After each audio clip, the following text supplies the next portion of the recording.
kuchuklarni tishlarini tozalaganimiz, ularga implant qo'yganimiz. Bugun esa sizlar tomoningizdan yo'llangan tezkor savollarga javob berishimizning ikkinchi qismi.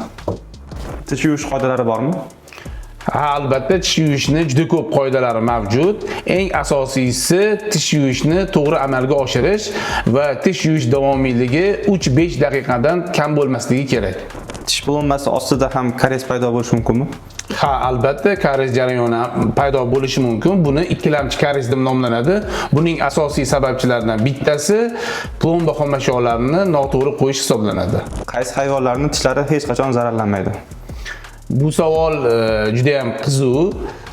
Shu savolni eshitganimda har doim studentlik davrim esimga tushib ketadi, chunki kinologiya markaziga borib, kuchuklarni tishlarini tozalaganimiz, ularga implant qo'yganimiz, koronka qo'ygan jarayonlarimiz esimizga tushib ketadi.